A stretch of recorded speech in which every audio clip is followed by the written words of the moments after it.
speaking of, Puerto Rico and everything, Edgar Berlanga against Canelo Alvarez, man. Well, before I ask you your thoughts on the fight, Oscar De La Hoya, you were a kid, but he lived in Puerto Rico for a little bit. His wife Yeah. was Puerto Rican. Um, Yes. he said that Berlanga is not a true Puerto Rican because he's not from the island. So I thought I'd get that opinion from someone who Man, is from the island. What do you think of that? look look at Mike Cotto. He wasn't born in Puerto Rico. He's Puerto Rican. Look at Amanda Serrano, born in Puerto Rico. She's still Puerto Rican. Um, so, or no, I think she was born in Puerto Rico, but she moved to United States. But what I'm saying is, it doesn't matter where you live. It doesn't matter um, where you come from. As long as you feel part of it, people love you for it. You're part of us. You're part of being Puerto Rican. And I feel like Berlanga is Puerto Rican. The public likes him. The public, enjoys watching him fight. And I feel like he's 100% Puerto Rican. Just because he doesn't speak Spanish or because he wasn't born in Puerto Rico doesn't mean he's not Puerto Rican. What's his path to victory against Canelo? A fight that, obviously he is a big underdog in. What do you think's his path to victory? Man, man,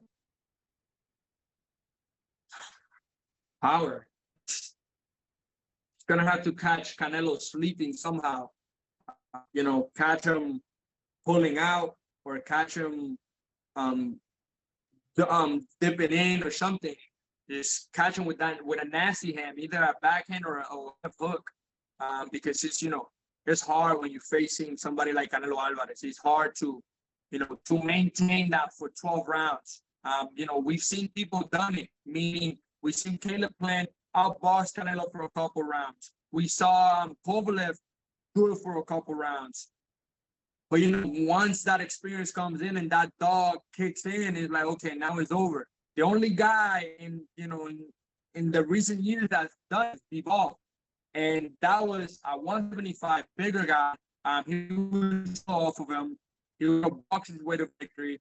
And Canelo feels comfortable at 168, so I feel it's gonna be a hard fight for Berlanga. But again, a lot of people said the same thing about Devin Haney and Ryan Garcia, and look what happened. You know what I'm saying? So I feel like this is boxing. Anything can happen. You win 10 ounces glove. Those are some big guys.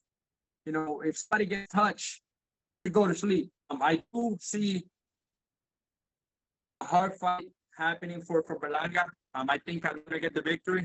But again, all my respects to him and teams for taking the fight and making it happen. Well, it's just interesting. The first thing you mentioned was power, and but at the same time, we've talked about IQ in a lot of this interview, and that's what Berlanga keeps referring back to why he's going to win this fight. A casual fan may say, "Isn't it going to be the youth and the power?" But he keeps going back to his IQ. Man, You touched on that as well with the power. Do you agree with his approach man, about trying man. to outthink Canelo? But I don't. I I can see what he's trying to say, but I can see it with somebody else. I can see him talking about IQ with somebody else, not against Canelo. Canelo has been there against the best of the best, and from 147 all the way to 175. So the IQ is there. You can't. It's like talking about being an astronaut to an astronaut, about the moon to an astronaut to the NASA. You know what I'm saying? It's like it's hard to put it together. So I don't know if I wouldn't say that it's not the right approach, but I was talking about IQ the way I'm talking about it, like against Canelo. You get what I'm saying? Because he's fighting a really good IQ fighter. No, it's a good metaphor you had too about the astronaut. But last one for you, Xander. You talk about the title fight next year. But Vito Mielnicki just got signed to Top Rank. He's about almost the same age you are. He says he'll fight you on Puerto Rican Day Parade from the Garden. He's down to do that. What's your response to Vito Mielnicki? He knows he's not ready. He knows he's not ready. Man, he's fighting in the same card. He's fighting in the same card as me. Now in September 27th. God willing, we both get the victory. Let's not wait till Puerto Rican play next year. Puerto Rican play, we can worry about somebody else. Let's do it in December. It's simple. If we're both in the same place, we're both in the same boat, he think he can beat me, I know I can beat him. Why not do it in December? Obviously, right now I'm not thinking about it.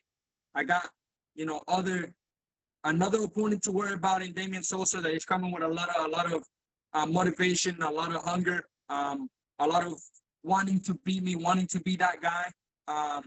So I got to worry about that. But then after, we can sit down and talk about making something happen in December. I don't want to wait till next year. Next year, I want to worry about the big guys, the big names. Gotcha, man. Well, hey, Xander, thank you for your time as always, bro. I hope that coffee isn't messing with you too much for the rest of your interviews. And if there's anything else you want to say, Man, Sean, you have to throw it out there, man. hey, if you know, you know. No, but man, thank you for the time. Thank you for always taking time out of your day to do an interview with me. It's always amazing talking to you and catching up. Hopefully we can do it again after the fight. Sounds good to me, man. Thank you, Xander. Best of luck, and God bless, man. Thank you, brother.